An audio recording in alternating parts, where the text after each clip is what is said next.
Partie 2. Staline. Biographie et parcours du tyran de l'URSS. Staline et la Révolution russe. En février 1917, la Russie est à nouveau en pleine ébullition politique. La révolution russe se traduit pour Staline par une libération et le retour parmi les cadres de la mouvance bolchevique. Reprenant les rênes de la Pravda dès mars, il est élu le mois suivant au comité central. En accord avec Lénine sur la rupture nécessaire avec les mencheviks, il participe à la révolution d'octobre.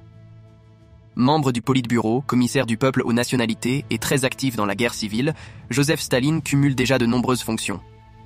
Sur la question des nationalités, il suit dans un premier temps le point de vue de Lénine en faveur de l'autodétermination et l'égalité entre les peuples. Pendant la guerre civile, il est remarqué pour ses actions radicales et ses capacités à gérer les situations difficiles avec sang-froid et sans état d'âme. Ainsi, il est chargé de récupérer des récoltes dans la région de Tsaritsyn, futur Stalingrad, désormais Volgograd, pour sauver Moscou, mission qu'il accomplit avec succès, mais au prix d'actions musclées. C'est d'ailleurs à cette époque que commence son différend avec Trotsky. Son action pour maintenir l'ordre à Saint-Pétersbourg est également une réussite. Il échoue en revanche en Pologne, où son refus d'envoyer des renforts à Varsovie mène à une défaite et est très critiqué. Après sa nomination au secrétariat général du comité central en avril 1922, vient le premier accroc sérieux avec Lénine, à propos des nationalités. Staline arrive au pouvoir.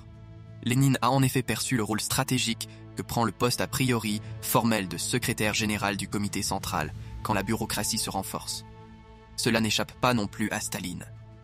Après la mort, en janvier 1924, du dirigeant historique de la révolution bolchevique, c'est un atout fondamental dans la course à la succession.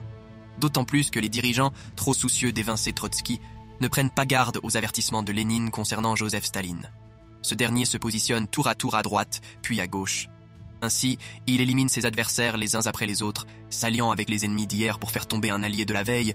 Trotsky, Zinoviev ou encore Boukharine et Rykov chutent successivement, laissant le champ libre. Staline les élimine définitivement quelques années plus tard dans les procès de Moscou.